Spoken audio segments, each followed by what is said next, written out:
Baik, Assalamualaikum warahmatullahi wabarakatuh.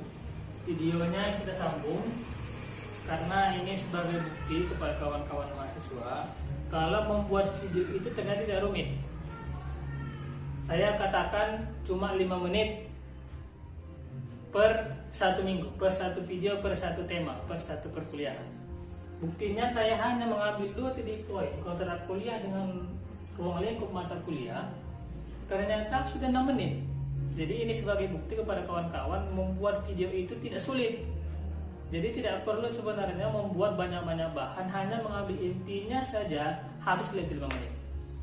Makanya saya rasa dengan cara seperti ini kita bisa saling mengenal karena melihat orangnya.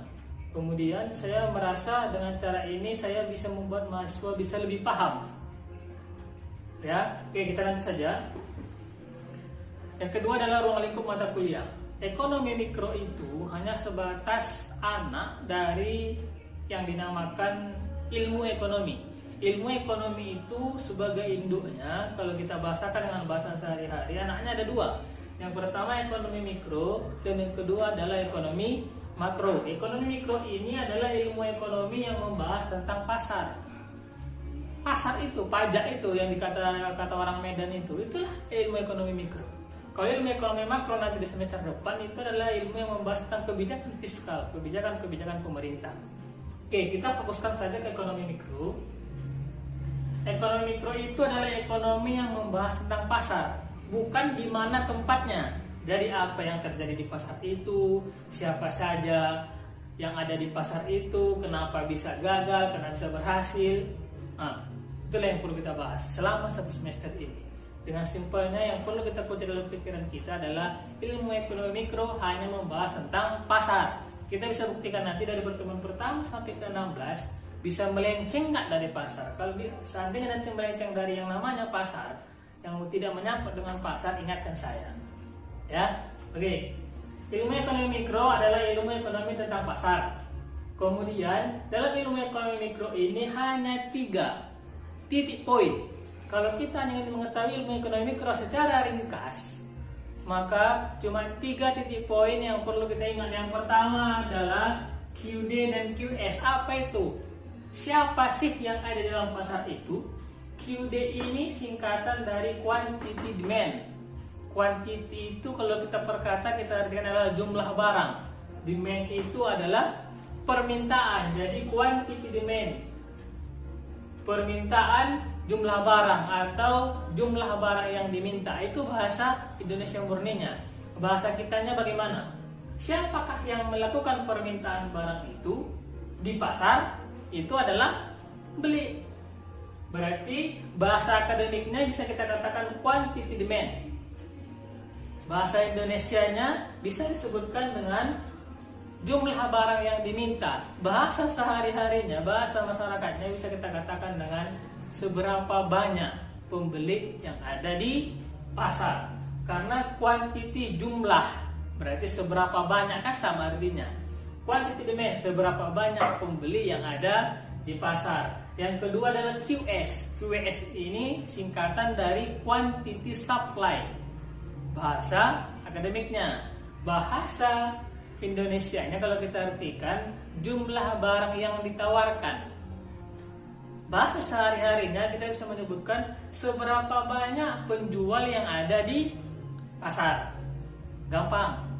Ilmu ekonomi mikro itu hanya membahas 2. Apa itu? Yang pertama QD dan yang kedua QS. Yang pertama quantity demand, yang kedua quantity supply.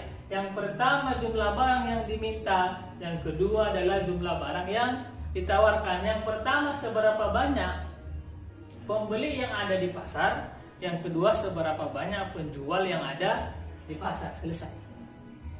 Oke, ini yang pertama. Yang kedua, pembahasan ilmu ekonomi mikro itu adalah QD sama dengan QS. Tadi di awal apa sih isi pasar itu? Hanya 2, pembeli dan penjual.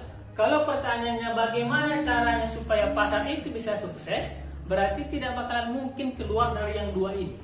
Karena isinya hanya 2, pembeli dan penjual. Bagaimana caranya supaya bisa sukses? Berarti jawabannya hanya dilandaskan terhadap kalau tidak pembeli berarti penjual. Yang kedua ini QD sama dengan QS.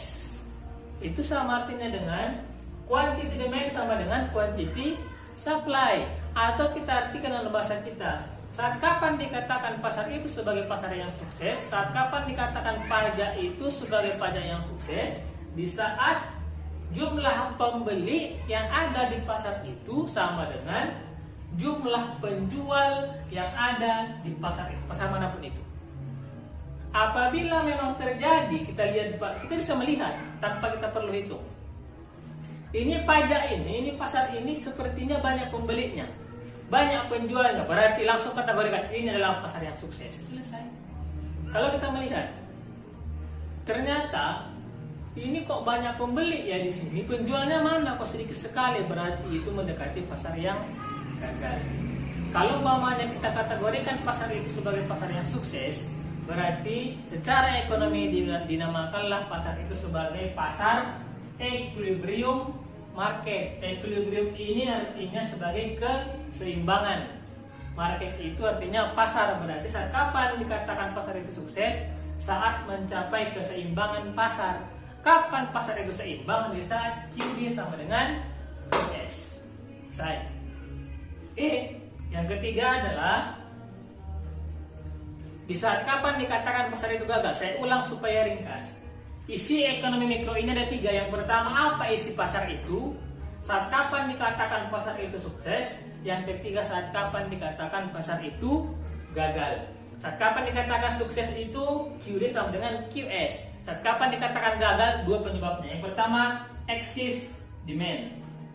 Excess demand itu adalah excess kelebihan, berlebih. Demand permintaan atau pembeli. Berarti berlebihnya pembeli. Bahasa kitanya terlalu banyak pembeli di pasar. Kenapa kita katakan terlalu banyak pembeli di pasar? Karena kita melihat penjualnya tidak seimbang. QD lebih tinggi, jumlah pembeli lebih tinggi dibandingkan QS, jumlah penjual. Dan banyaknya pembeli itu mencolok tanpa kita itu bisa terlihat. Apabila terjadi itu di pasar, dinamakan dalam ekonomi excess demand.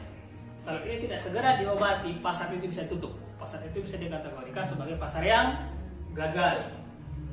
Yang kedua adalah excess supply. Excess supply ini berarti artinya kelebihan penawaran, atau penawaran ini tadi kita bahasakan sebagai penjual. Kelebihan penjual atau terlalu banyak penjual yang ada di pasar. Jelas kira-kira ya.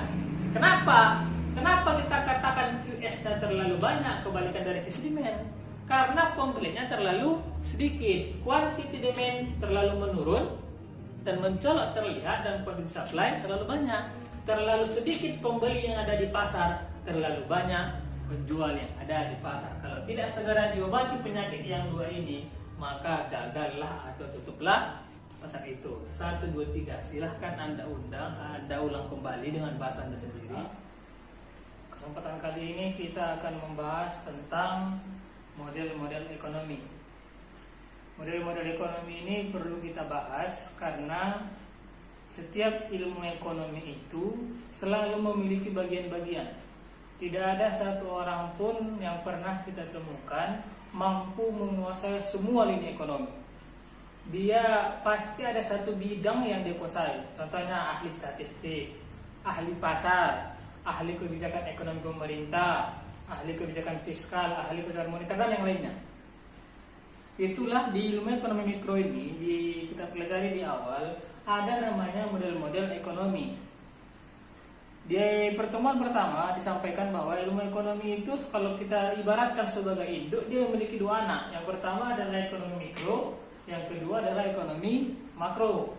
Untuk ekonomi mikro, model-model ekonominya itu diarahkan kepada yang dinamakan dengan CFD. CFD itu singkatan dari Circular Flow Diagram, arus lingkaran barang. Nih, arus lingkaran barang. Nanti di semester ke depan kita akan membahas model-model ekonomi di bagian ekonomi makronya. Kalau di mikro CFD, kalau di makro CFEA, Circular Flow Economic Activity, yang dimana dia membahas arus aliran uang. tentunya itu lebih rumit sedikit dibandingkan yang ekonomi mikro, karena ekonomi mikro itu lebih mendasar dibandingkan ilmu ekonomi makro sebagai mata kuliah lanjutan. Oke, langsung saja. Ilmu ekonomi mikro yang membahas CFD ini terdiri dari 2 siklus 8 arah. Ini adalah skemanya. Kalau ekonomi makro 1 siklus 8 arah, itu nanti lanjutan dari CFD. Kita langsung kepada skema. Ada 4 pelaku ekonomi yang ada di dalam skema circular flow diagram. Yang pertama produsen, pasar, rumah tangga, dan faktor-faktor produksi. Di sini sudah saya buat sebagai arus atau aliran yang pertama. Kita berimajinasi atau kita bayangkan dulu kira-kira barang yang kita pakai termasuk pakaian kita, kira-kira itu awalnya semuanya datangnya dari mana? Tentunya dari alam, kan begitu. Maksudnya secara ekonomi yang mengolahnya siapa? Pabrik. Siapa itu pabrik dalam ekonomi? Produsen. Produsen sebagai penghasil barang.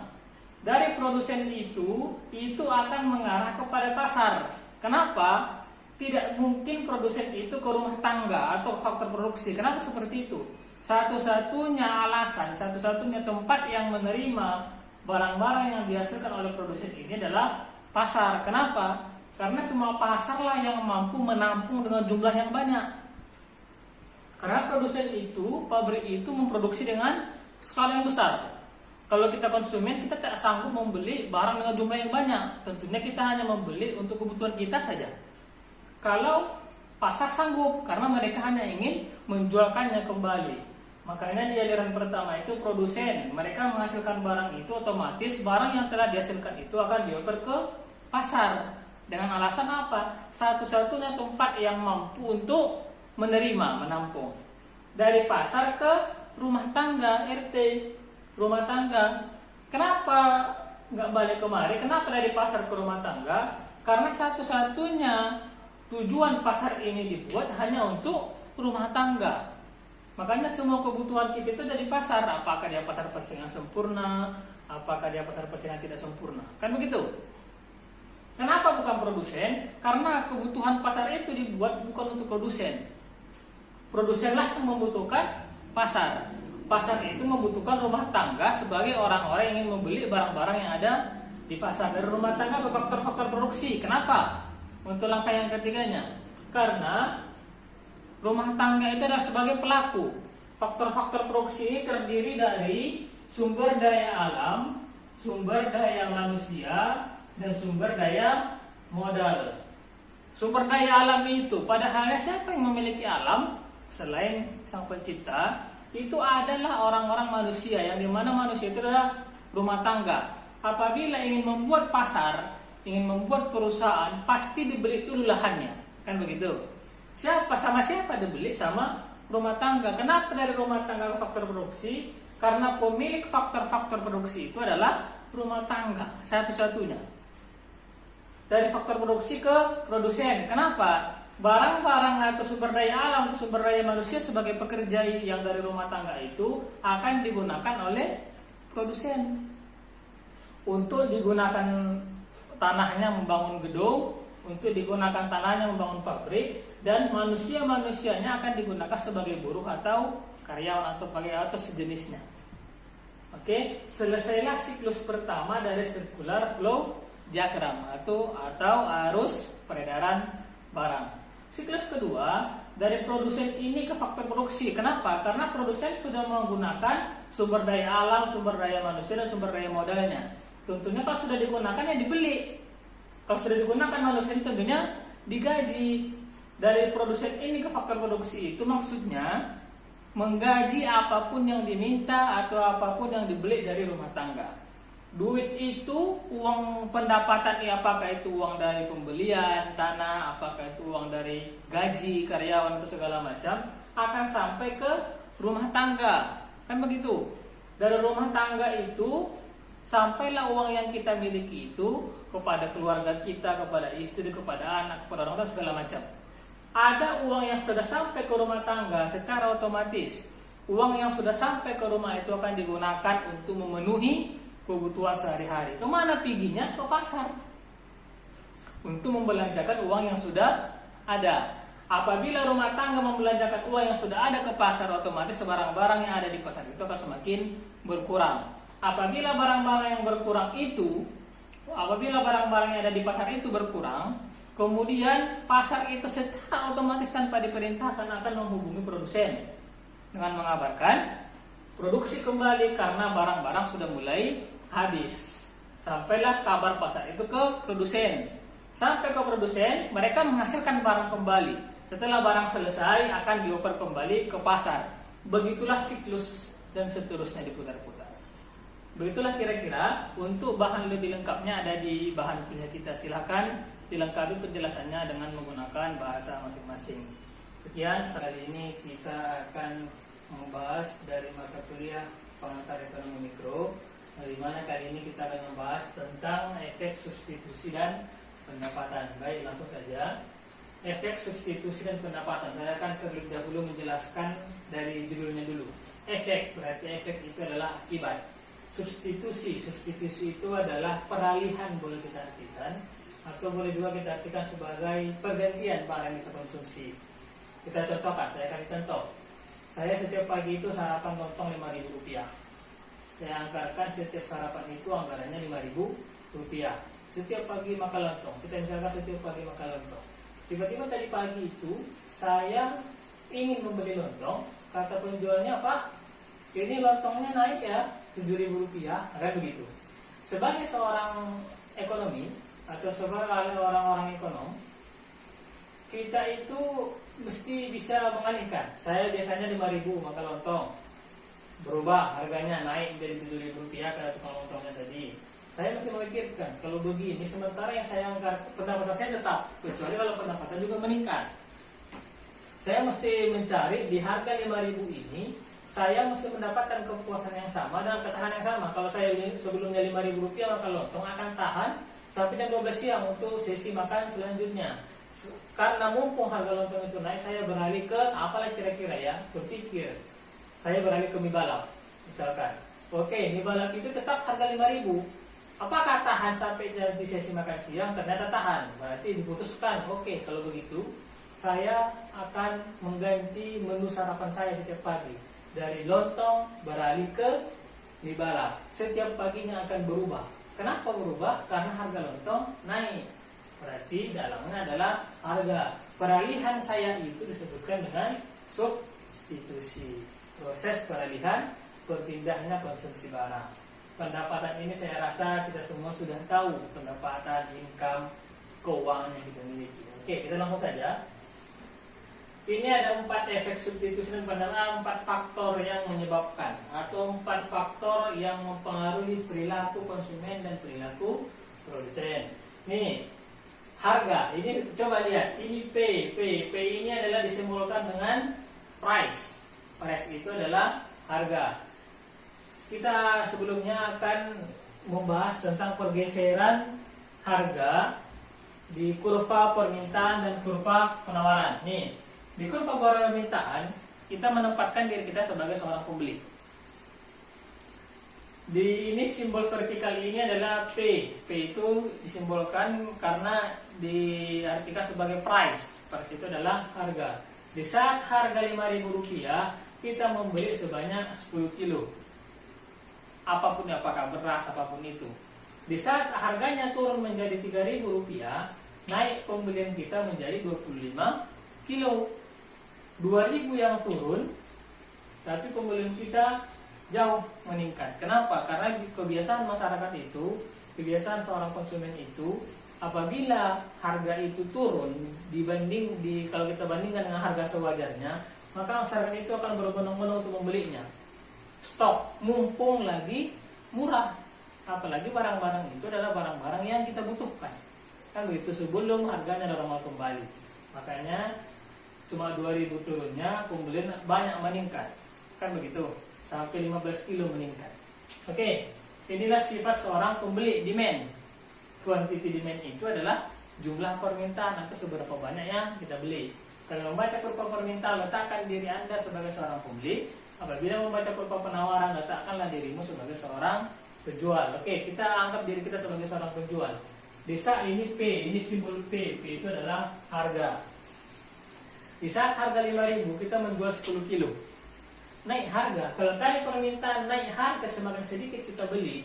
Kalau di penjualan, waktu kita sebagai seorang penjual, di saat naik harga semakin banyak kita jual, kebalikannya searah. Maksud saya, kalau demand itu kebalikannya, naik harga mengecil, naik harga, kalau di demand ini naik harga sedikit kita beli, kalau di supply naik harga makin banyak juga yang kita jual, searah dia positif.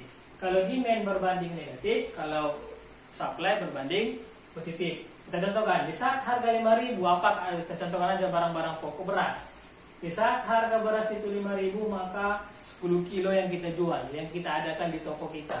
Di saat 7.000, harga beras itu meningkat, kita perbanyak barang yang ada di toko kita sampai 25 kilo. Yang biasanya kita stok di toko kita 10 kilo, kita stoklah 25 kilo. Kenapa? Mumpung harganya naik. Karena seorang penjual semakin harganya meningkat, akan semakin banyaklah keuntungan yang diperoleh seorang penjual. Itulah sifat seorang supply, penawar.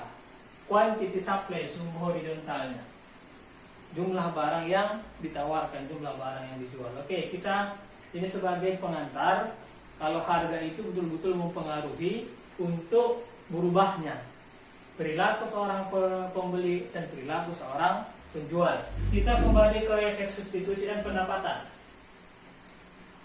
Ada 4 titik poinnya. Yang pertama adalah delta ini di ekonomi disimbolkan dengan perubahan. P adalah price, harga, sama dengan delta adalah perubahan. QD adalah quantity demand, jumlah pembelian, atau seberapa banyak kita beli atau seberapa banyak pembelinya. Kita baca. Di saat harga berubah, maka otomatis, sama dengan ini kita artikan sebagai otomatis. Di saat harga berubah, maka otomatis berubahlah jumlah pembeli. Di saat harga berubah, otomatis berubahlah jumlah yang mampu kita beli. Semakin berubah harganya meningkat, kalau kita akan dia kan demand pembeli. Kalau semakin meningkat harganya, akan berubahlah pembelian kita semakin menurun. Karena demand itu berbanding negatif. Oke, yang kedua, di saat berubah harga, maka akan berubah juga lah pendapatan real. Apa itu pendapatan real? Pendapatan real ini adalah pendapatan yang didapatkan oleh seseorang di saat berubah harga. Contohnya, gaji saya 1 juta misalkan. Biasanya itu dalam 1 juta itu setiap bulan menabungkan 200.000. 800.000 lagi habis untuk kebutuhan pokok. Tiba-tiba harga berubah, harga-harga semakin turun semuanya. Di saat harga normal saya menabungkan 200.000 tiap bulan, di saat harga menurun misalkan, berarti saya tidak boleh lagi 200.000 tabungannya, mesti meningkat ke 300, ke 250.000 segala macam. Apabila meningkat, berarti itu disebutkan dengan pendapatan real. Oke, kita baca lengkapnya. Apabila harga berubah, maka akan berubahlah pendapatan real atau jelasnya tabungan yang kita dapatkan. Apabila pendapatan real berubah juga lah tingkat pembelian. Biasanya makin ada duit, kebutuhan pun bakalan meningkat. Sementara pendapatan nominal tetap. Apa itu pendapatan nominal? Pendapatan nominal itu adalah gaji tetap. Gaji tetap gaji tetap itu tetap tidak berubah, tidak meningkat, tetapi harga berubah. Kan begitu. Apabila harganya ini meningkat, berarti pendapatan real berubah, berarti menurun. Tabungan yang ada itu kita ambil, bukan bertambah. Kalau harga tadi turun, tabungan meningkat. Kalau harga tadi turun, tabungan meningkat. Kebalikannya, kalau harga naik, berarti tabungan kita kurangi. Kenapa? Karena gaji kita tetap, harga-harga naik. Mau tidak mau, tabungan lah yang kita gunakan untuk membeli kebutuhan sehari-hari. Oke, yang ketiga, di saat perubahan harga X ini tak apalah, apakah X ini beras, apakah segala macam pakaian, yang penting X ini simbol dari barang. Kita contohkan beras. Apabila harga beras turun arahnya ke bawah, maka akan mempengaruhi tingkat pembelian seseorang. Mempengaruhi itu berubah menjadi banyak. Apabila harga beras berubah menjadi menurun, ini kan berubah nih, ini arahnya ke bawah. Apabila harga beras menurun dari 10.000 menjadi 5.000 atau 10.000 menjadi 8.000, maka pembelian orang akan meningkat. Nah, itulah jadi arahnya ke atas, ini otomatis nih. Apabila harga X turun, maka pembelian akan naik, kembali kepada kurva permintaan. Apabila harga turun, maka pembelian akan naik. Terakhir yang keempat, apabila harga X naik, apabila harga beras naik, efek pendapatan bakalan bersifat negatif. Kenapa negatif? Karena pendapatan kita tetap, sementara harga beras meningkat. Pasti berefek negatif. Kemana negatifnya? Kemungkinan besarnya apabila ada tabungan, mengurangi tabungan. Apabila tidak ada tabungan, berarti hutang. Mengutang itu negatif nggak? Negatif. Mengurangi tabungan itu negatif nggak? Negatif. Apabila harga meningkat karena X meningkat, maka efek kepada pendapatan kita berefek negatif. Dan kemungkinan besarnya jumlah pembelian kita akan turun berkurang. Oke, cukup sekian kira-kira. Yang kurang jelas nanti bisa kita diskusi secara pribadi atau secara grup segala macam. Ini hanya penjelasan pembawa saya, semoga paham. Saya pikir cukup jelas. Saya akan melanjutkan pembahasan di mata kuliah ekonomi mikro, yang dimana kali ini kita akan membahas tentang elastisitas. Baik kawan-kawan, langsung saja. Elastisitas ini bisa kita artikan dalam bahasa akademiknya, dalam bahasa bakunya disebutkan sebagai kepekaan. Kalau kepekaan itu memang kita masih sulit untuk memahaminya, peka gitu kan. Bahasa masyarakatnya bisa kita bahasakan dengan respon. Mungkin lebih paham kita kalau kita ucapkan dengan respon. Berarti kalau elastisitas itu artinya kepekaan atau respon. Respon terhadap apa? Peka terhadap apa? Ada 3 bentuk elastisitas. Yang pertama, price elasticity. Price adalah harga, berarti respon terhadap harga. Harga yang bagaimana? Pastinya harga yang berubah yang ada di pasar. Disimbolkan dengan PE, price elasticity. Yang kedua, cross elasticity. Cross ini bisa kita artikan sebagai barang pengganti, substitusi, silang. Jadi, bagaimana responnya apabila adanya barang-barang pengganti yang ada di pasar? Seharusnya kita menggunakan A, tidak ada lagi, diganti dengan B. Gimana respon konsumen terhadap pergantian barang itu? Itulah yang disebutkan dengan cross elasticity. Yang ketiga, income elasticity, berarti pendapatan. Bagaimana respon kita apabila pendapatan kita berubah? Apakah pendapatan kita semakin naik, habis juga? Atau kita menabung, atau bagaimana, ada sebaliknya? Oke, langsung kita lanjutkan kepada kurva. Karena elasticity ini paling cepat digambarkan dengan kurva. Elastisitas price. Elastisitas price ini, price itu ada 2 yang mempengaruhinya. Ada dari sisi pembelian atau demand, yang kedua dari sisi penjualan atau supply. Ya. Jadi yang ada 5. Dari demand ini ada 5, dari supply ini ada 5 sumbu atau 5 kurva. Berarti sama artinya dari segi pembeli ada 5 respon pembeli apabila terjadi perubahan harga. Dari supply juga ada 5 respon penjual apabila terjadi perubahan harga. Sekarang kita bahas dulu yang pertama, respon dari pembeli. Yang pertama adalah disebutkan dengan unitary. Unitary itu adalah elastisitas sama dengan 1. Kalau kita bahasakan dengan bahasa masyarakat, inilah elastisitas normal. Unitary ini bisa kita artikan dengan normal. Maksudnya bagaimana? Mengikuti kurva permintaan. Karena demand itu adalah permintaan atau pembeli. Maksudnya bagaimana kalau kurva permintaan? Apabila harga semakin naik, harga 5.000 dibeli 10, harga 6.000 berkurang dibeli jadi 7. Nah, kan begitu. Atau murah, harga jadi 3.000, dibeli jadi 15. Apa itu normal ini? Kembali kepada hukum permintaan. Apabila harga semakin mahal, maka akan semakin murahlah dibeli barang itu.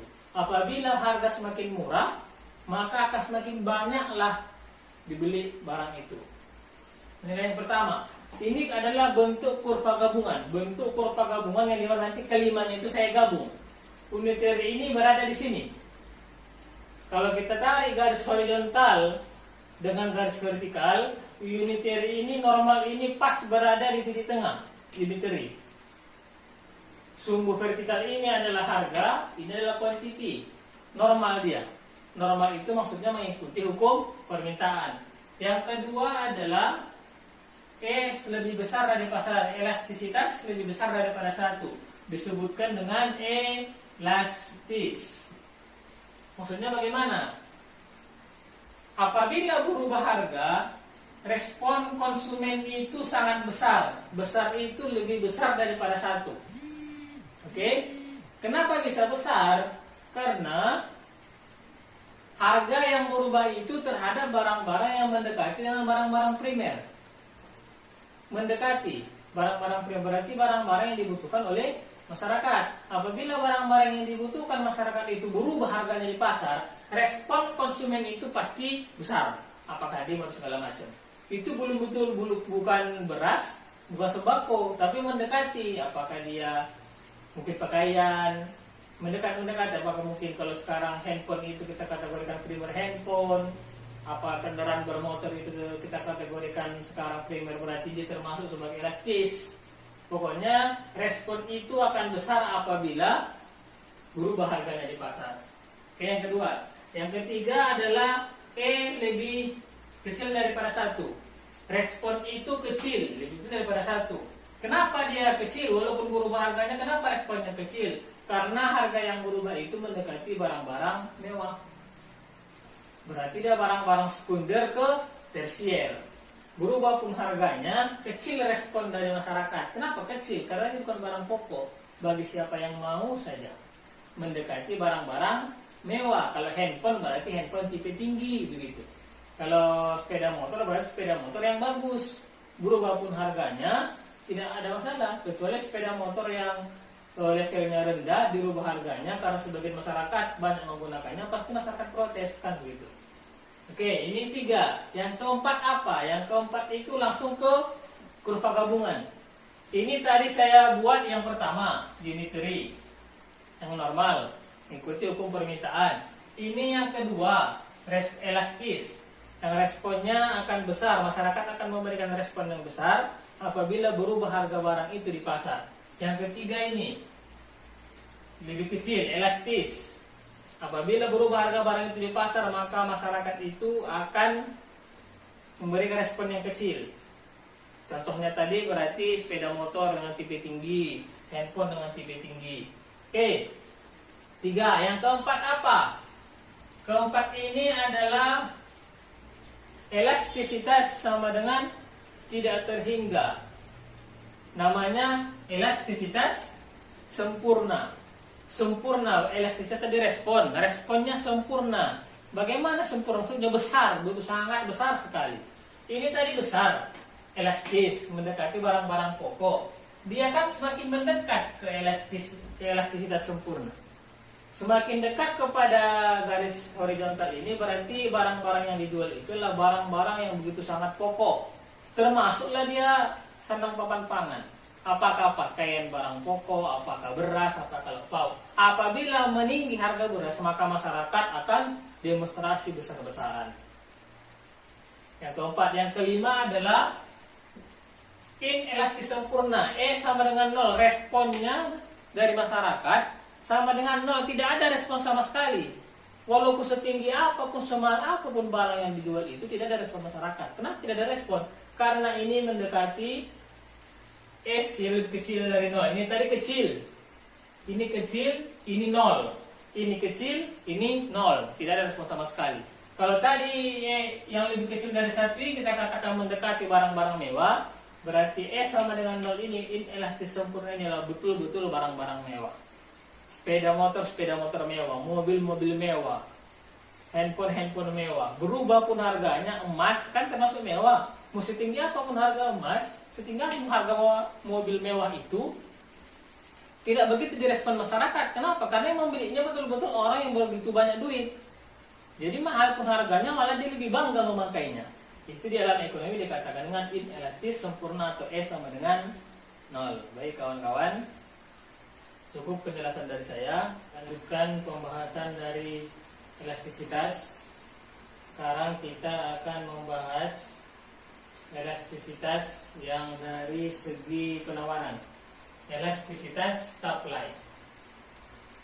Elastisitas supply sama halnya seperti elastisitas demand yang terdiri dari 5 arah. Apabila kita lihat kurva gabungannya, cuman kalau elastisitas supply datang sumbunya berasal dari kanan atas ke kiri bawah. Kalau demand pembahasan sebelumnya dari kiri atas ke kanan bawah. Oke, kita bahas elastisitas supply, berarti bagaimana respon penjual apabila terjadi perubahan harga di pasar. Oke, yang pertama kita bahas tentang E sama dengan 1. Berarti E ini adalah elastisitas, berarti respon. Respon siapa? Respon penjual, berarti ES sama dengan 1. Ini adalah normal. Kalau dikatakan normal, berarti kalau bahasa akademiknya unitary. Unitary. Bahasa masyarakatnya adalah kurva normal. Berarti kalau dikatakan kurva normal, kembali kepada hukum penawaran. Apa hukum penawaran? Apabila harga semakin tinggi, maka akan semakin banyaklah dijual supaya banyak keuntungannya. Apabila harga suatu barang itu rendah atau murah, maka semakin sedikitlah dijual oleh penjual barang itu. Kenapa? Karena harganya murah, berarti keuntungannya pun sedikit. Baik, ini kalau ES sama dengan 1, itu berarti kita mengikuti hukum penawaran. Kalau kita langsung ke kurva gabungan, nih, E sama dengan 1, unitary. Dia berada di tengah, dari garis di tengah, pas di tengah, itulah yang dikatakan dengan kurva elastisitas supply untuk sama dengan 1. Yang kedua, landai. Landai ini E sama E lebih besar 1, berarti S. Respon penjual lebih besar daripada 1. Kenapa? Karena memperjualbelikan barang-barang bahan-bahan pokok, sama halnya seperti demand dengan pembahasan yang sebelumnya. ES lebih besar daripada 1 ini berarti memperjualbelikan barang-barang yang mendekati barang-barang pokok.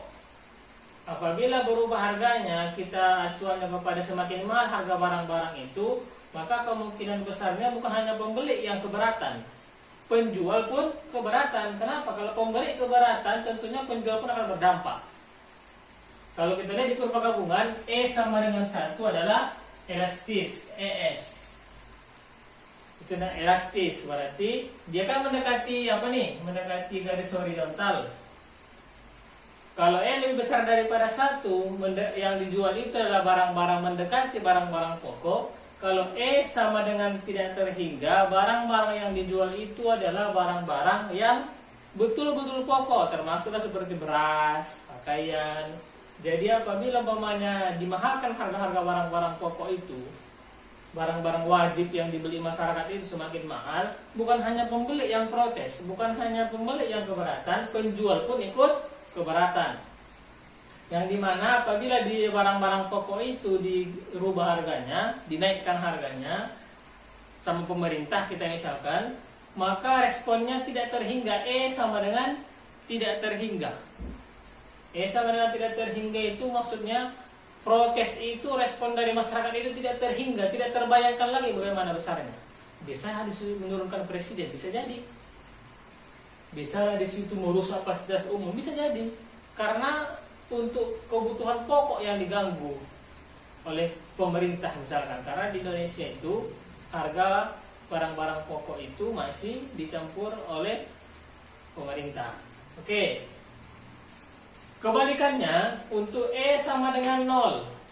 elastisitas sama dengan nol, respon sama dengan nol, sama sekali tidak ada respon, nol responnya. Itu berarti mereka menjual barang-barang mewah. Kalau pembeli saja tidak keberatan, tidak jual dengan harga yang sangat tinggi, ngapain penjualnya keberatan? Kuncinya kan pembeli. Kalau pembeli saja oke-oke saja dengan membeli barang mewah sampai 2 M, 3 miliar misalkan, ngapain penjual protes? Kan begitu. Nih, yang mendekati sama dengan 0 adalah lebih kecil daripada 1. Berarti barang-barang yang diperjualbelikan di sini adalah barang-barang yang mendekati barang-barang mewah. Oke, untuk gampangnya mengingatnya, untuk permintaan dan penawaran adalah satu, namanya adalah elastis. Elastis ini sama dengan lebih besar 1. Yang kedua, inelastis. Inelastis ini lebih kecil daripada 1. Ini berlaku untuk demand dan supply. Yang ketiga adalah unitary. Unitary ini adalah sama dengan 1. Yang keempat adalah sama dengan tidak terhingga. Itu dinamakan dengan elastisitas sempurna. Yang terakhir sama dengan 0 dinamakan dengan inelastis sempurna. Untuk mengingatnya lebih jelas begini, untuk membahas tema selanjutnya, yang dimana tema sebelumnya pembahasannya mengenai tentang manajemen harapan. Manajemen harapan itu adalah suatu sikap seseorang di saat dia bahagia dan bagaimana sebaiknya dia di saat mengalami kesedihan atau kekecewaan. Baik, sekarang manajemen harapan itu akan berlanjut ke kurva yang namanya kurva turnaround. Kurva turnaround itu adalah kurva yang mirip dengan kurva sigmoid, tetapi ini bukan kurva sigmoid. Yang pertama saya jelaskan dulu apa itu kurva sigmoid. Kurva sigmoid ini adalah kurva yang dimana seseorang itu memulai sesuatu yang dia inginkan, yang diharapkan, yang dia cita-citakan. Di awal disebutkan dengan titik awal, orang-orang lagi merintis. Orang-orang yang lagi merintis itu akan semuanya akan terlihat bahagia, walaupun dia mengalami gap, mengalami kesulitan, mengalami rintangan, itu tetap dinikmati karena dia sadar dia lagi merintis. Kalau dia terus semangat, semua berpikiran positif, gap itu mengarah kepada positif, semua itu akan naik, mengarah ke atas. Terus tanpa ada keluhan sampai nanti dia pada akhirnya, karena Allah itu kan tidak pernah menyia-nyiakan usaha dari hambanya. Tidak ada usaha yang mengkhianati hasilnya, kan begitu. Ini terwujud dari kurva ini. Semakin meningkat terus meningkat akan mengalami titik puncak. Tetapi seperti yang sering kita dengarkan di masyarakat itu atau yang sering dialami itu, semuanya itu tidak sesuai dengan yang kita bayangkan.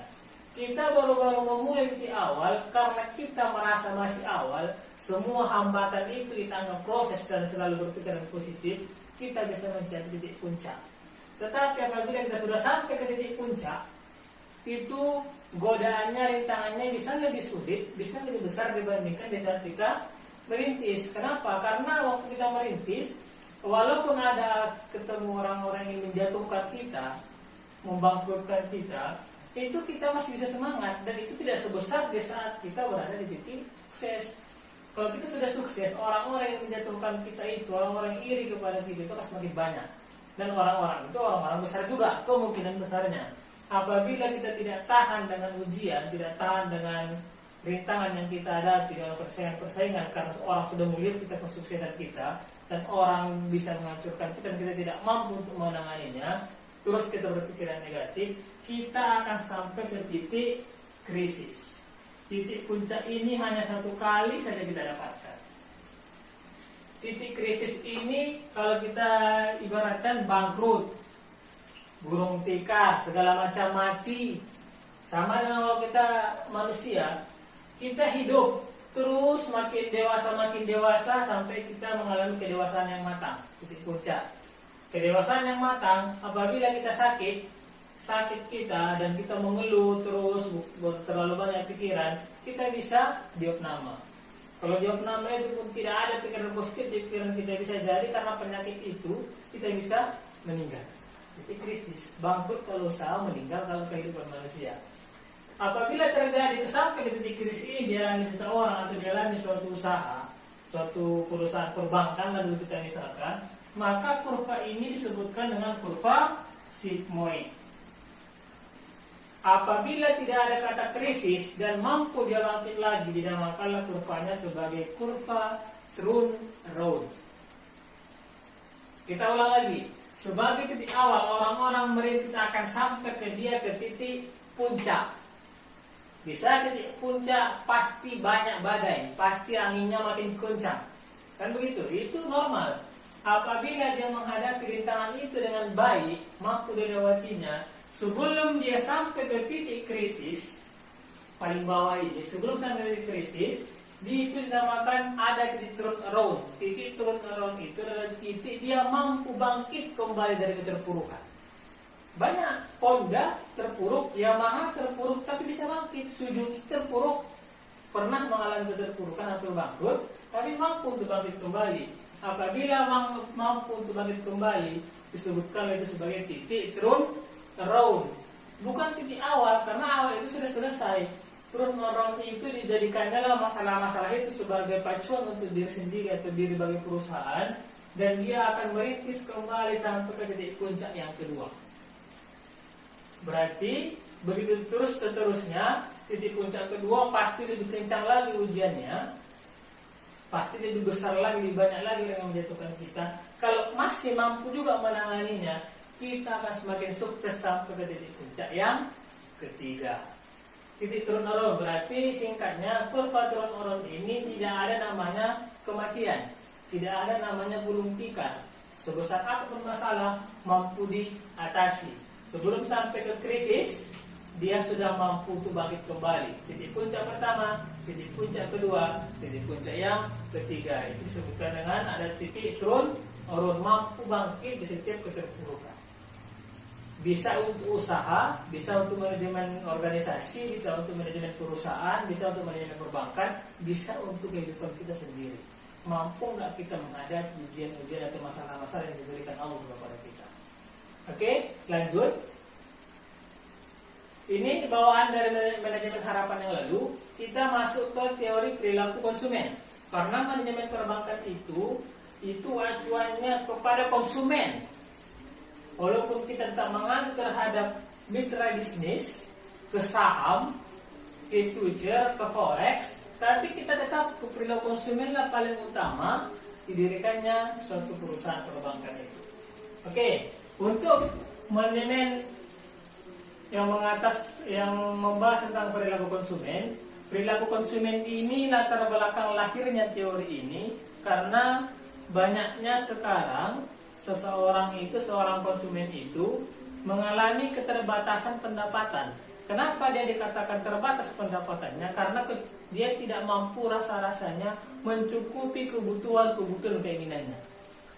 Apabila banyak kita membahas kita saja, apabila kita sering merasakan ingin membeli sesuatu, tetapi rasa-rasanya kemampuan itu tidak mampu, kemampuan itu keuangan dia tidak mampu untuk membelinya, maka datanglah kita sebagai orang ekonomi harus melaksanakan yang namanya perilaku konsumen. Berarti diulang, kenapa lahir perilaku konsumen? Karena terjadinya keterbatasan pendapatan yang berkurang. Kenapa dikatakan berkurang? Kebutuhan semakin banyak. Kenapa? Karena pendapatan itu bukan hanya untuk kita saja kita gunakan, untuk pribadi ya otomatis, untuk keluarga kita ya. Apabila pribadi kita dan keluarga kita sudah tercukupi, pendapatan kita itu juga untuk masyarakat sekitar kita. Apakah keluarga, apakah tetangga dan lingkungan dan lain sebagainya. Oke, ada dua kurva dalam teori perilaku konsumen. Yang pertama namanya kurva marginal utility. Kurva marginal utility ini adalah kurva yang menjelaskan apabila dia sering mengkonsumsi atau menambahi konsumsinya, maka kepuasannya itu akan berkurang. Perilaku konsumen ini ada dua kurva yang melatar belakang yang paling kuat, itu marginal utility dan total utility, MU dan TU. Utility ini bisa kita artikan sebagai nilai guna barang, Kalau lebih akrab lagi di masyarakat disebutkan ini sebagai kepuasan. Semakin seberapa puas seorang konsumen itu mengkonsumsi suatu barang.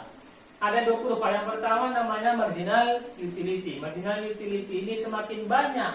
Ini kan, ini yang vertikal kurva marginal utility, yang horizontal tetap Q. Q itu adalah kuantiti, jumlah. Semakin banyak jumlah yang dikonsumsinya, maka akan semakin menurunlah tingkat kepuasan. Kita contohkan, kita di saat baru selesai olahraga, lagi selesai maraton, apakah maraton siang, maraton pagi, maraton sore, pasti selesai maraton itu kita akan, yang pertama kali kita cari adalah air minum, karena di saat selesai olahraga itu kita akan merasakan haus. Di saat kita ingin minum, kita umpamakan dengan gelas. Kita mengambil gelas yang pertama, karena kita lagi haus-hausnya, kerongkongan lagi kering-keringnya. Di gelas pertama itu kita mendapatkan, kita simbolkan dengan angka, kita mendapatkan kepuasan 10, poin 10 kepuasannya. Karena itu gelas yang pertama, karena kita lagi haus-hausnya. Gelas pertama itu kita sangat puas. Tetapi nggak tahu kenapa karena kita saking capeknya, gelas pertama itu kurang. Kita membutuhkan gelas tambahan. Kita tambah gelas yang kedua. Tapi nggak tahu kenapa barang kita meminta gelas untuk nambah untuk minum lagi. Setelah kita habiskan gelas yang kedua, kepuasan kita berkurang menjadi 8. Kenapa berkurang? Karena dia sudah tidak di titik awal lagi. Kenapa di gelas yang pertama 10? Karena kita lagi haus-hausnya. Walaupun kita masih membutuhkannya, tetap gelas yang kedua itu mengurangi kepuasan. Kalau kita tambah lagi gelas yang ketiga, kepuasannya bakalan berkurang menjadi 4. Kalau mungkin kita tambah lagi sampai gelas yang keempat dan seterusnya, mungkin kita bisa muntah air. Kan begitu. Oke, kalau kejadian itu dalam suatu kehidupan kita, dalam ekonomi disebutkan dengan marginal utility. Marginal utility.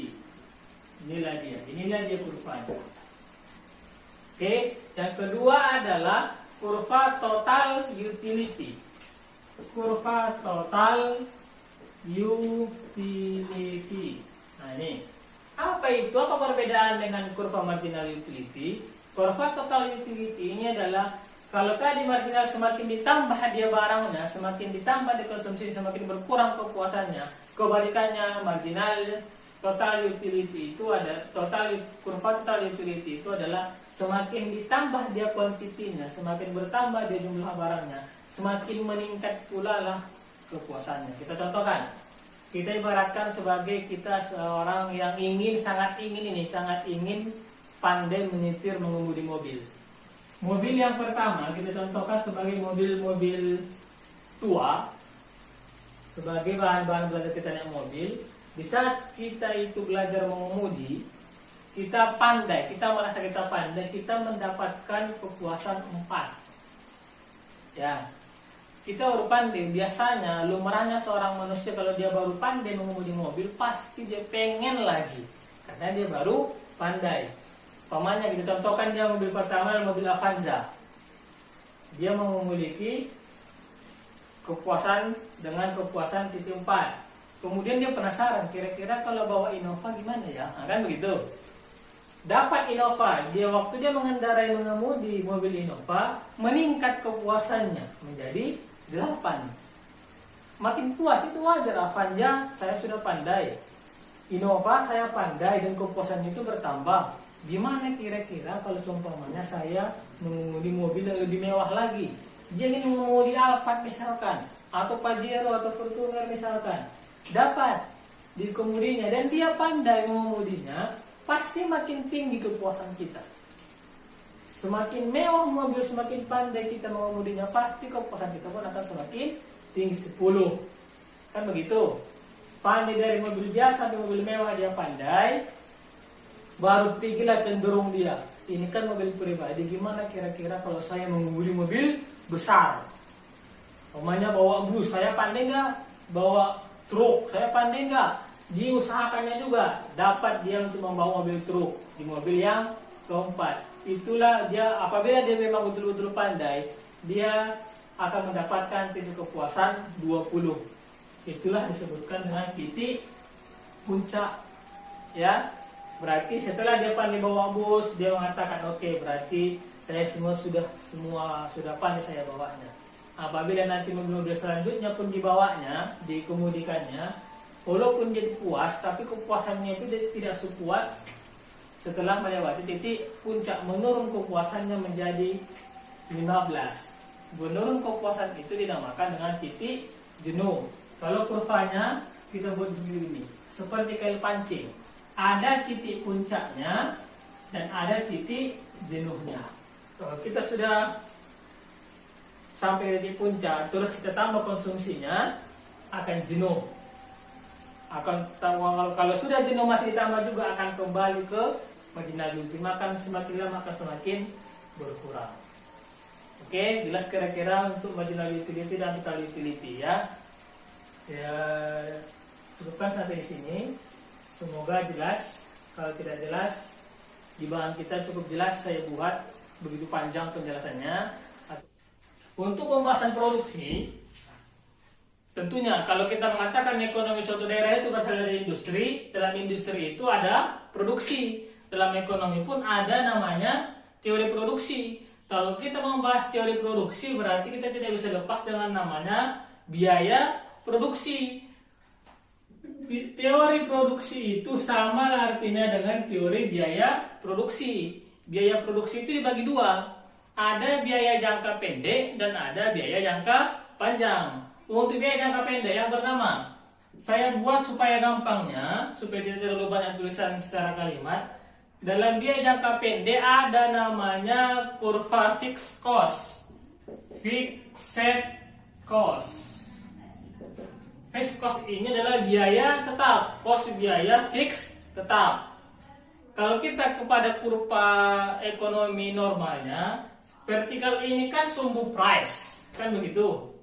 Tapi dalam produksi, dalam dunia produsen, price, kalau price itu kan kepada konsumen, harga yang diberikan, kan begitu. Kalau bagi produsen sebagai pemproduksi barang itu disebutkan dengan cost, biaya. Price kalau bagi konsumen ini adalah P, simbolkan. Kalau untuk produsen penghasil barang disebutkan dengan cost, biaya. Yang horizontal ini tetap konsumen dan produsen adalah quantity, jumlah barang. Lihat ini, untuk cost vertikal ini ada di satu titik. Sementara kuantitinya, jumlah barangnya terus bertambah. 1 ton, 2 ton, 3 ton, dan seterusnya. Kan begitu. Kenapa banyak barang yang bertambah, tetapi kenapa biayanya itu tetap? Bagaimana caranya biaya yang dikeluarkan produsen itu tetap segitu saja, tetapi yang dihasilkan terus bertambah? Dalam ekonomi disebutkan fixed cost. Apa contohnya? Apa contoh fixed cost ini, biaya tetap ini? Itu adalah contohnya seperti uang sewa apabila suatu perusahaan, suatu usaha itu menyewa. Apabila menyewa umpamanya 1 tahun 10 juta misalkan, berarti sewa itu tidak ada kaitannya dengan banyak atau sedikitnya jumlah barang yang kita hasilkan. Atau bahkan tidak menghasilkan sama sekali, kita wajib membayar uang sewa. Itulah yang disebutkan dengan fixed cost, biayanya tetap 10 juta. Tidak ada cerita, oh ini masa pandemi, masa corona, berarti jangan bayar dulu ya, tidak bisa. Namanya menyewa tetap membayar, dan itu juga yang dirasakan oleh kawan-kawan kita yang mengalami ada suatu barang atau suatu rumah yang dicicil. Tidak ada urusan dengan masalah ekonomi, yang penting cicilan terus dibayarkan. Itu namanya fixed cost. Kalau umpamanya banyak itemnya disebutkan dengan TFC, total fixed cost, biaya tetap. Yang kedua adalah TVC, total variable cost. Kalau ini tetap fix, kalau umpamanya TV-nya adalah variabel. Berarti kalau variabel itu tidak tetap. Sumbu vertikal ini adalah sumbu biaya, cost, suatu yang dihasilkan, yang dikeluarkan oleh produsen. Ini adalah quantity. Semakin banyak diproduksi 1 ton, maka 1 juta lah biaya yang dikeluarkan. Kan begitu. Dihasilkan 2 ton barang itu, berarti 3 juta lah biaya yang dikeluarkan. Semakin banyak nanti yang dihasilkan, berarti akan semakin banyak juga lah biayanya. Itu disebutkan dengan TVC, Total Variable Cost. Ini ada 2 garis saya buat. Apabila ada yang landai tapi tetap mengarah ke atas, makanya ada beloknya. Kalau tidak ada landainya, berarti terus seperti kurva penawaran. Semakin banyak yang dihasilkan, maka semakin banyaklah biayanya. Ini yang kedua, ini untuk jangka pendek. Ada 2, total fixed cost dan total variable cost. Untuk jangka panjang, tidak ada namanya total fixed cost. Semuanya menjadi total variable cost. Kalau tadi contohnya yang biaya tetap ini adalah uang sewa, itu berapa? Umpamanya 10 tahun, uang sewanya per tahunnya 10 juta ya, kan begitu. Tapi untuk jangka panjang, tidak ada lagi 10 juta. Nanti untuk 30 tahun mendatang, bisa jadi tahun ini kita menyewa 10 juta, untuk 30 tahun mendatang bisa jadi itu menjadi 50 juta per tahun. Begitulah keadaannya. Dan keadaan itu secara ekonomi disebutkan dengan total variable cost. Berarti untuk jangka pendek ada 2, ada biaya tetap dan biaya tidak tetap. Tapi untuk biaya jangka panjang semuanya menjadi biaya tidak tetap atau total variable cost. Oke, saya kira ini bahan lengkapnya bisa dilihat di buku saya di bahan kuliah kita. Tema yang ketiga adalah kita bahaskan yang berkaitan dengan industri juga. Itu adalah SPP atau strategi promosi pemasaran. Strategi promosi pemasaran. Tentunya setelah dihasilkan, berarti barang itu kita mesti memikirkan bagaimana strategi promosi pemasarannya. Dan itu akan membangun ekonomi regional atau membangun ekonomi suatu wilayah. Dalam strategi promosi pemasaran ini ada 6 acuan yang perlu diingat dan perlu dilaksanakan. Apa itu? Target, kalau kita baca TARGET, target. Untuk yang pertama adalah future, lihat masa depannya. Bagaimana masa depan, kira-kira bagaimana untuk ke depannya, mesti dipikirkan. Bagaimana cara memikirkannya? Butuh huruf yang kedua, yaitu A, plan, perencanaan. Kalau kita menginginkan suatu cita-cita di masa depan, berarti kita membutuhkan perencanaan untuk langkah yang keduanya. Tentunya tidak bisa lepas terhadap bagaimana cara kita memasarkannya, marketing. Untuk huruf yang keempat adalah strategi. Strategi ini adalah pemikiran, ide, solusi. Kira apabila ada masalah, bagaimana kira-kira cara. Ini strategi adalah cara, kiat, gaya, kan begitu. Kalau ide, baru solusi pemikiran kita apabila ada masalah. Kemudian yang terakhir adalah customer. Customer ini adalah pelanggan. Atau kita kalau namanya pelanggan itu setia terhadap kita menjadi langganan.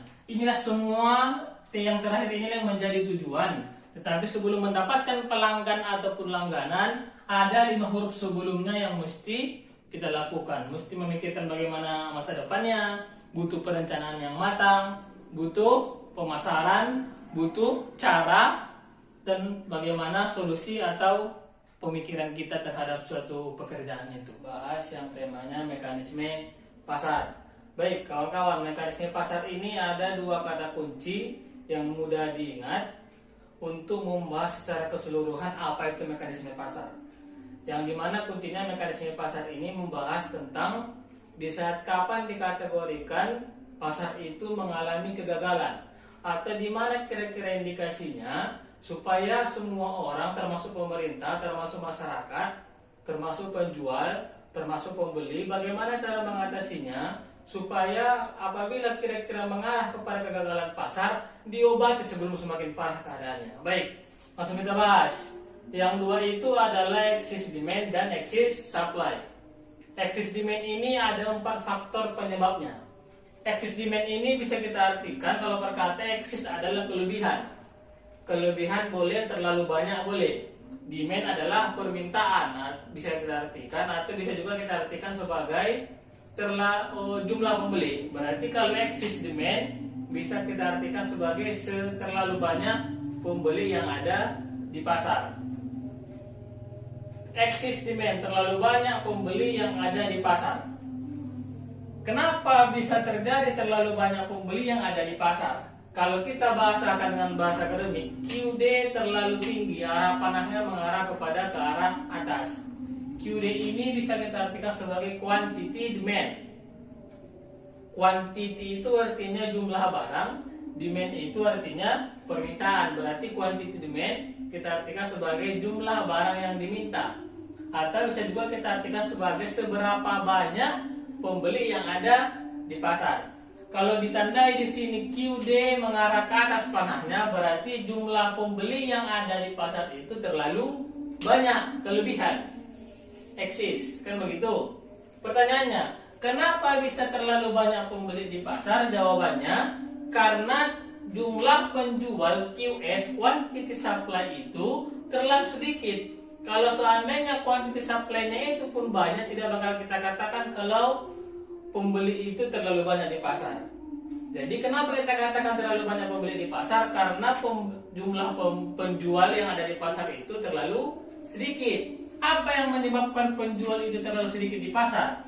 Inventory terlalu sedikit. Inventory ini kita bisa artikan sebagai persediaan barang, atau bahasa kita artikan sebagai stok. Apabila stok menipis, secara otomatis penjual yang ada di pasar itu akan semakin sedikit. Apabila stok cabai, stok tomat, stok sayur, stoknya itu lagi sedikit, tidak bakalan mungkin banyak yang jual cabai di pasar. Kenapa sedikit penjual di pasar? Karena stoknya lagi sedikit. Karena inventorinya lagi sedikit, karena persediaan barangnya lagi sedikit. Apabila memang inventory ini terlalu sedikit, apabila persediaan barang ini terlalu sedikit yang mengakibatkan penjual menjadi sedikit, kira-kira bagaimana harga barang yang dijual itu? Kan begitu. Ini diartikan sebagai mengarah ke atas panahnya. Logika nggak ini? Apabila banyak pembeli, berarti banyak pembeli cabai, banyak yang mencari-cari cabai untuk dibeli. Sementara yang menjual cabai di pasar itu sedikit. Kenapa sedikit? Karena stoknya lagi sedikit. Kira-kira bagaimana harganya? Meningkat. Pasti harga cabai itu semakin lama semakin mahal. Kenapa semakin mahal? Karena penjualnya sedikit, sementara yang mencarinya banyak. Apabila keadaan ini terjadi di pasar, dalam ekonomi disebutkanlah ini sebagai excess demand. Inilah dia. Terlalu banyak pembeli yang ada di pasar. Apabila keempat-empatnya ini terjadi dengan waktu jangka yang panjang, maka tutuplah pasar itu. Tidak bakalan ada lagi pasar di daerah itu. Makanya apabila memang terindikasi inventory-nya terlalu sedikit, bagaimana cara mengobatinya? Ini penyakit ini. Bagaimana cara mengobatinya? Mengobatinya itu, kenapa terlalu sedikit? Mungkin gagal panen. Kan begitu. Kenapa bisa gagal panen? Banyak hama misalkan. Atasi. Supaya petani tidak rugi, pasar pun tidak tutup. Baik kawan-kawan, ini 4 faktor untuk mempengaruhi excess demand. Yang kedua adalah excess supply. Excess supply itu bisa mudah kita artikan sebagai, kalau demand pembeli berarti supply adalah penjual. Excess supply berarti excess tadi kelebihan atau terlalu banyak. Berarti kalau kita artikan sebagai terlalu banyak penjual yang ada di pasar, atau penjual yang berlebih, atau penawaran yang terlalu banyak yang berlebih. Kenapa dikatakan terlalu banyak penjual di pasar? Ini QS yang kedua. Karena pembelinya terlalu sedikit, quantity demand-nya terlalu sedikit. Kenapa dikatakan quantity demand sedikit? Karena kita melihat jumlah penjual yang ada di pasar itu terlalu banyak. Kalau seandainya penjualnya pun sedikit, tidak bakal kita katakan itu pembeli sedikit. Berarti mereka sama-sama sedikit. Kalau kita ada keluar bahasa yang mengatakan kenapa sedikit penjual yang ada di kenapa sedikit pembeli yang ada di pasar? Karena penjualnya terlalu banyak. Kenapa kata-kata terlalu banyak? Karena kita lihat pembelinya terlalu sedikit. Secara kasat mata tanpa dihitung pun bisa kita lihat. Oh, ini terhadap barang ini ternyata terlalu banyak pembelinya. sementara penjualnya sedikit. Nih, kita kembali kepada inventory. Apa yang menyebabkan penjual itu banyak di pasar? Karena stoknya pun lagi banyak, mungkin lagi musim, kan begitu? Apakah rambutan, apakah cabai, apakah segala macam itu barangnya. Kenapa terlalu banyak penjual yang ada di pasar? Karena persediaan barang atau stoknya lagi banyak. Kalau seandainya stoknya lagi sedikit, tidak bakalan mungkin banyak penjual yang ada di pasar. Berarti secara otomatis apabila banyak stok, berarti banyaklah penjual. Kalau banyak stok mengakibatkan banyak penjual, berarti barang yang dijual itu harganya bakalan murah. Kenapa murah? Karena penjualnya lagi banyak, mereka bersaing. Kan begitu. Kalau umpamanya terlalu mahal dibuat harga barang itu nggak dibeli orang. Kenapa? Penjualnya lagi banyak di pasar. Baik, inilah sekilas penjelasan singkat untuk excess demand dan excess supply. Untuk penjelasan teori panjangnya ada di buku pegangan kita tentang pasar agregat. Baik, langsung saja. Pasar agregat ini bisa kita artikan sebagai pasar secara keseluruhan. Agregat ini bisa kita artikan semuanya, menyeluruh. Berarti kalau pasar agregat, semua pasar. Pasar secara keseluruhan. Dalam ilmu ekonomi itu ada 3 pasar. Yang pertama adalah pasar barang dan jasa. Yang kedua pasar tenaga kerja, yang ketiga pasar modal. Setiap pertemuannya kita akan membahas 1 poin. Untuk singkatnya, di pertemuan kali ini kita membahas pasar barang dan jasa saja. Selanjutnya nanti baru kita bahas pasar yang kedua dan yang ketiga. Oke, langsung saja.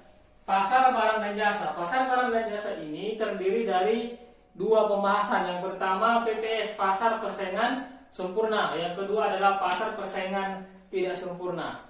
Oke, di sini saya buat penjelasan lebih detailnya. Pasar barang dan jasa ini terdiri dari pasar persaingan sempurna dan pasar persaingan tidak sempurna. Baik, pasar persaingan sempurna itu kita temukan di pajak-pajak. Di Medan ini kita sebutkan pasar itu sebagai pajak, seperti pajak Marelan, seperti pajak Sambu, kan begitu. Itu adalah pasar-pasar tradisional market. Apa itu pasar persaingan sempurna? Pasar persaingan sempurna, persaingan yang ada di pasar itu sempurna. Apa yang dikatakan sempurna? Di dalam pasar persaingan sempurna itu ciri-cirinya di dalam pasar itu banyak penjualnya. Banyak penjualnya, banyak pembelinya. Tetapi penjual dan pembeli ini tidak bisa membuat harga QD tinggi atau tingginya QD. QD ini kemarin kita bahas adalah quantity demand. Kalau bahasa kitanya pembeli, banyaknya pembeli. Kalau bahasa akademiknya jumlah permintaan. Tingginya jumlah permintaan atau banyaknya pembeli yang ada di pasar dan tingginya quantity supply atau tingginya jumlah penawaran atau banyaknya penjual yang ada di pasar. Banyak penjual dan banyak jumlah pembeli, tetapi keduanya ini tidak bisa membuat harga di pasar tradisional itu. Penjualnya banyak, pembelinya banyak. Yang buat harga di pasar itu siapa? Apakah penjual? Tidak. Apakah pembeli? Tidak juga. Berarti siapa yang membuat harga di situ adalah mekanisme pasar. Pembeli dan penjualan sebagai price maker, penerima harga. Kenapa dikatakan seperti itu? Pembeli tahu harga dan penjual pun tahu harga. Kenapa seperti itu? Karena yang diperjualbelikan di pasar itu adalah barang-barang sehari-hari, barang-barang pokok, sayur-sayuran, bumbu-bumbuan dapur. Pembeli pun tahu harga walaupun dia tidak menjual barang itu. Makanya apabila ada penjual yang menaikkan harganya, tidak akan ada yang membeli barang dagangan dia. Kenapa? Karena penjualnya banyak di pasar itu. Siapa penjual yang berani menaikkan harganya? Tidak dibeli oleh pembeli. Karena pembeli pun tahu harganya. Siapa penjual yang menurunkan harganya dari harga pasar, dia rugi. Kan begitu. Walaupun dibeli orang banyak, tapi dia tidak mendapatkan keuntungan. Karena memang di pasar persaingan sempurna ini, di pajak ini, yang diambil itu adalah keuntungan-keuntungan yang tidak bisa banyak, sedikit-sedikit. Oke, itulah ciri-ciri dari pasar persaingan sempurna. Yang paling kita kenal di Medan adalah pasar yang ada isi kambing dekat kampus. Nah, itu termasuk pasar persaingan sempurna itu. Kemarin sudah kita bahas apa yang disebutkan itu pasar equilibrium market, keseimbangan pasar. Kesuksesan pasar itu atau keseimbangan pasar itu paling cepat terjadi di pasar persaingan sempurna, karena sempurna persaingan di situ. Oke, yang kedua, langsung saja di pasar persaingan tidak sempurna ini, yang kedua ada dua pembahasan pasar persaingan sempurna dan tidak sempurna. Yang paling banyak jenis pasar dari antara yang dua ini adalah pasar persaingan tidak sempurna. Kalau pasar persaingan sempurna tadi itu hanya pajak atau pasar-pasar tradisional. Kalau di pasar persaingan tidak sempurna ada 6 jenis pasar. Yang pertama adalah pasar monopoli. Pasar monopoli itu adalah pasar yang dimana terdiri dari satu penjual barang itu, tetapi pembeli barang itu banyak. Apa itu contohnya? Contohnya itu adalah seperti Pertamina. Pertamina itu adalah menjual bahan bakar minyak. Apakah ada saingan Pertamina yang jual bahan bakar minyak? Tidak ada. Di Indonesia ini yang menjual BBM itu hanyalah Pertamina, mitranya yang banyak sebagai SPBU, kan begitu. Monopoli ini termasuklah Pertamina. Siapa lagi? PLN. Pertamina satu penjual, pembelinya banyak nggak banyak? Siapa itu? Kita semua yang beli BBM. PLN. PLN itu jualan apa? Jualan listrik. Apakah ada pesaingnya? Tidak ada. Siapa yang membeli PLN? Kita semuanya. Makanya apabila terdiri satu penjual dan pembelinya banyak disebutkan dengan pasar monopoli. Kebalikannya, kalau penjualnya satu tetapi pembelinya satu tetapi penjualnya banyak, itu dinamakan dengan pasar monopsoni. Di mana ini terjadi? Ini terjadi di pedesaan-pedesaan, di daerah-daerah pelosok. Kenapa dikatakan pasar monopsoni ini terjadi di pedesaan? Siapakah penjual yang banyak itu? Itu biasanya adalah petani. Apakah dia petani karet, apakah dia petani padi, mereka akan menjual padi mereka. Siapa pembelinya yang dikatakan cuma satu itu? Itulah tengkulaknya, itulah toke. Biasanya satu kampung itu hanya terdapat satu toke, hanya terdapat satu tengkulak yang membeli hasil-hasil tani dari masyarakat. Siapa yang menjualnya? Ya petani-petani. Oke, monopoli satu penjualnya, monopsoni satu pembelinya. Yang kedua, yang ketiga, oligopoli. Oligopoli itu terdiri dari beberapa penjual sedikit. Siapa yang sedikit itu? Sedikit itu bisa katakan beberapa. Seperti barang-barang elektronik, dua handphone. Itu termasuk pasar-pasar oligopoli. Berapa banyaklah penjual handphone? Ada Samsung, ada Xiaomi, ada Oppo, macam. Tapi tak banyak, walaupun banyak beredar jenis produknya, tapi pemilik merek itu, perusahaan itu tidak banyak. Apabila barang-barang seperti itu disebutkan dengan pasar oligopoli. Kebalikannya, kalau oligopoli sedikit penjual atau beberapa penjual, tidak banyak. Oligopsoni kebalikannya, beberapa pembeli, penjualnya mulai. Kalau oligopoli penjualnya beberapa, kalau oligopsoni pembelinya yang beberapa. Monopsoni tadi satu pembelinya, oligopsoni beberapa, lebih dari satu. Berarti di kampung itu adalah 2-3, kan begitu, tengkulak-tengkulak yang bisa menerima hasil pani, hasil karet dari para petani. Berarti apabila memang ada 2, 3, 4, 5, tak sampai 10 atau pas 10, itu disebutkan dengan pasar oligopsoni. Oke, yang keempat sudah selesai. Yang kelima, pasar duopoli. Ini salah satu pasar dari pasar persaingan tidak sempurna. Duopoli ini adalah pasar yang dimiliki atau yang dikuasai oleh dua perusahaan, duo. Seperti yang terkenal di Indonesia ada Toyota dan Daihatsu. Mereka mirip-mirip kerjasama. Mereka itu disebutkan dengan pasar duopoli. Yang terakhir adalah pasar monopolistik. Pasar monopolistik itu adalah pasar yang dimana yang mereka jual itu mirip dengan pasar persaingan sempurna. Yang mereka jual itu adalah barang-barang pokok, barang-barang wajib yang dibutuhkan oleh manusia, oleh masyarakat, tetapi membutuhkan persaingan. Di pasar persaingan sempurna tadi itu tidak ada persaingan. Tidak ada persaingan. Kalau di pasar monopolistik, walaupun mereka tetap menjual barang-barang pokok manusia, tapi mereka bersaing. Apa contoh yang mereka jual? Seperti sabun mandi. Sabun mandi itu sudah kita kategorikan sebagai barang wajib kebutuhan masyarakat, tetapi penjual sabun mandi itu bersaing, kan begitu. Di pajak itu tak ada persaingan, tak ada yang jual sabun mandi. Yang kedua, sabun mandi itu yang memiliki pabrik, cuman mereka menjualnya ke pasar, kan begitu. Apalagi sabun mandi, pasta gigi, sampo, jenis-jenis barang-barang wajib yang kita lihat ada iklannya di TV, itu disebutkan dengan pasar monopolistik. Barang-barang wajib yang tidak pernah kita dengarkan ada iklannya disebutkan dengan pasar persaingan sempurna.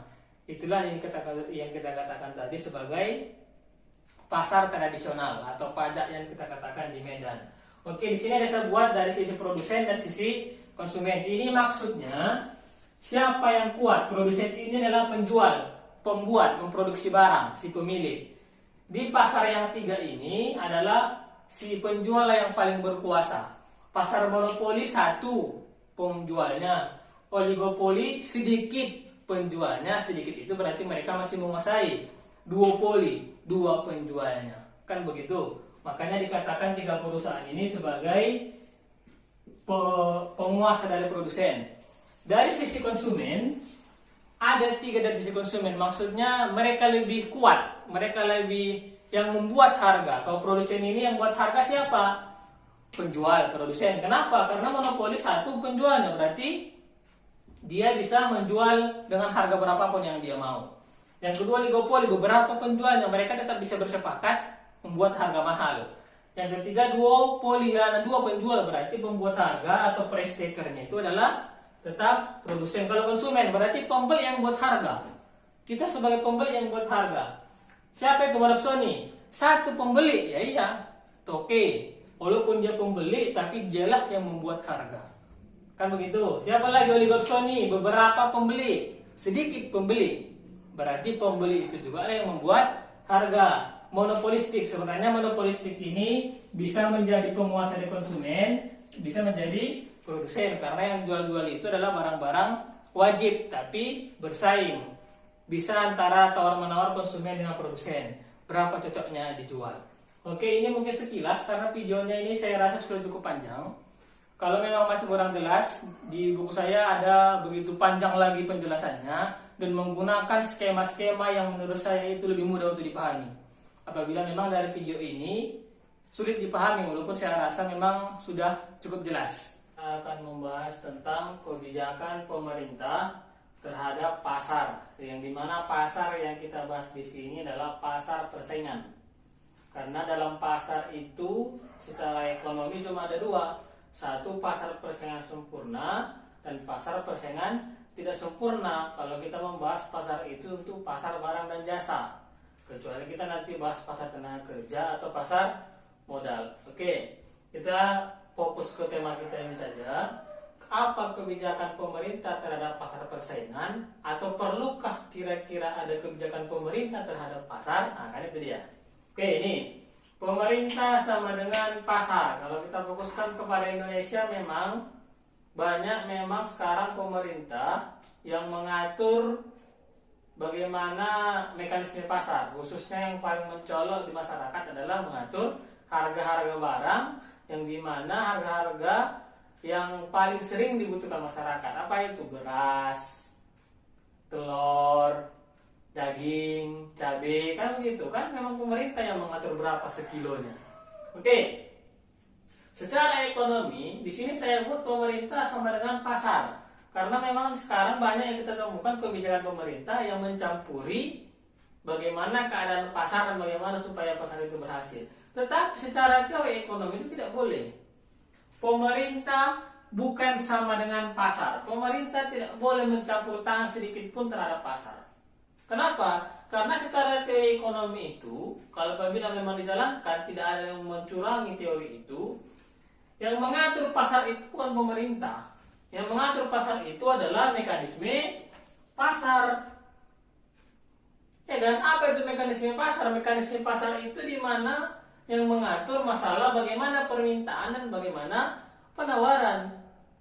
Bagaimana jumlah barang yang diminta dan bagaimana jumlah barang yang ditawarkan. Kan itu dia pasar.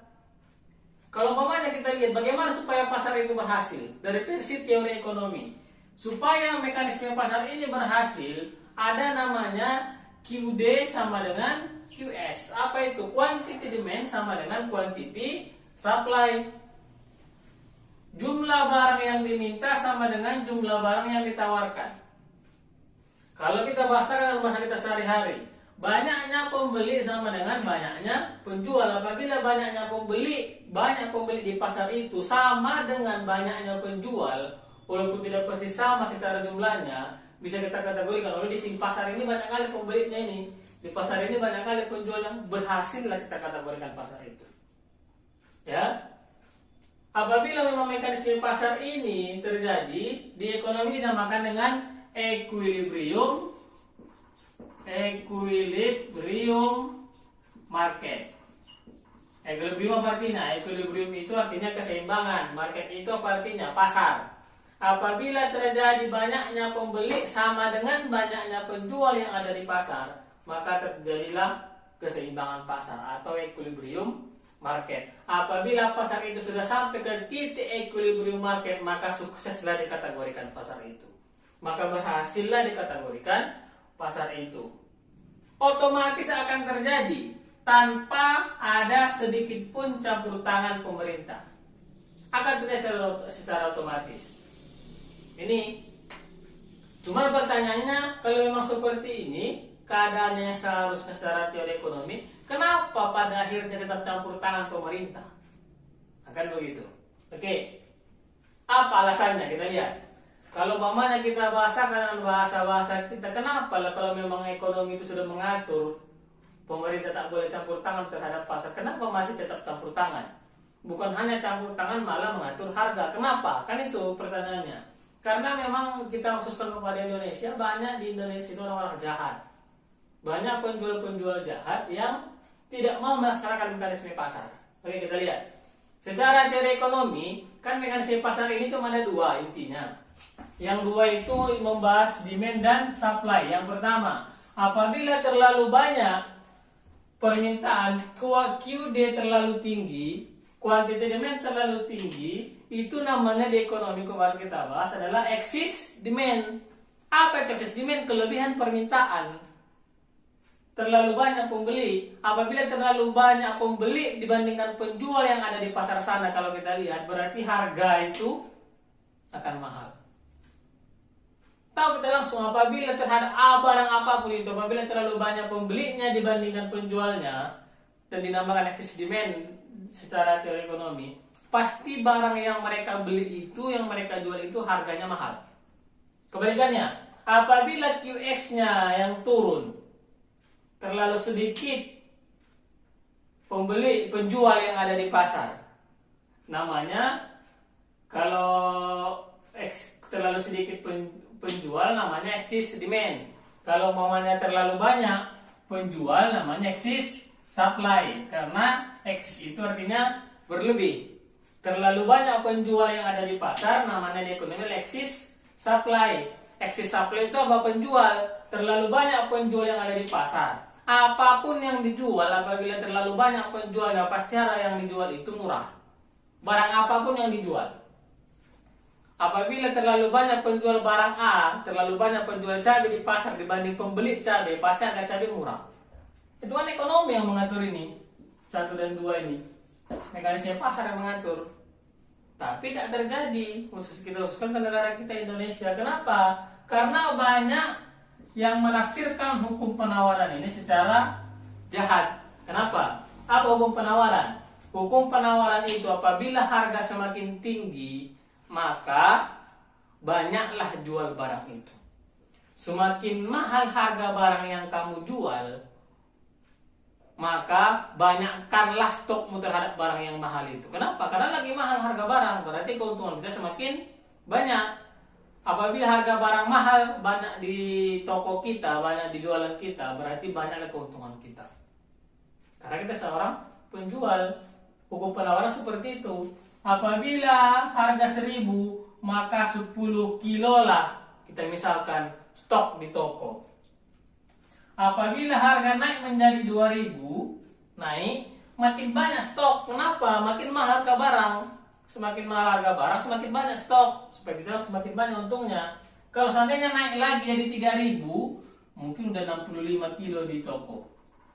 Itu kan hukum penawaran. Semakin tinggi harga, maka semakin banyaklah dijual barang itu. Datang, karena hukum penawaran seperti itu, datang seorang penjual. Oh, apabila memang harga lagi murah, bagaimana kira-kira caranya supaya mahal? Karena kalau harga barang itu mahal kan keuntungan makin banyak. Kalau harga barang lagi murah, bagaimana caranya ya? Datanglah jahatnya, ditimbun. Stoknya stabil sebenarnya. Cabai itu pas memang. Cabai itu banyak, beras itu banyak. Tapi karena penjual ingin menaikkan harga cabai, misalkan harga apapun itu, apalagi barang itu barang yang dibutuhkan oleh masyarakat, ditimbunnya barang itu. Kalau ditimbun barang itu kan stoknya semakin berkurang. Apabila stok semakin berkurang, sementara masyarakat butuh terhadap barang itu, disitulah kesempatan penjual untuk menaikkan, memahalkan harga barang. Padahal barangnya ada, tapi ditimbun, tidak dikeluarkan, tidak dijual. Baru dengan alasan, oh barang lagi payah.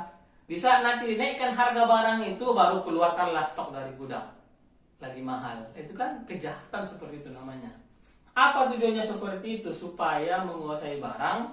Kalau tidak diatasi hal-hal jahat seperti itu, maka terjadinya pasar-pasar monopoli. Apa itu pasar monopoli? Cuma satu penjualnya, pembelinya banyak. Kalau satu penjual berarti dialah pengatur harga. Tak boleh seperti itu. Karena itulah penyebabnya, makanya kita fokuskan ke negara kita. Itulah penyebabnya, karena banyak orang-orang yang jahat seperti itu, banyak penjual-penjual jahat yang seperti itu, makanya datanglah pemerintah untuk mengaturnya. Bagaimana caranya? Ditentukan pemerintah harganya. Harga cabai sekian puluh ribu sekilo, harga beras 10.000 sekilo misalkan. Jadi kalau ditimbun penjual enggak ada gunanya. Kenapa? Karena pemerintah sudah mengatur harga. Karena tujuan menimbun itu supaya stok berkurang dan dimahalkan, kan begitu. Kalau udah pemerintah mengatur, menentukan harga, apa gunanya kita timbun? Ya udah keluarkan aja lah. Orang harganya sudah diatur. Itulah salah satu penyebab terbesarnya. Makanya pemerintah mau tidak mau harus campur tangan terhadap pasar. Harus membuat kebijakan-kebijakan terhadap pasar. Karena kalau dibiarkan ternyata banyak orang-orang jahat.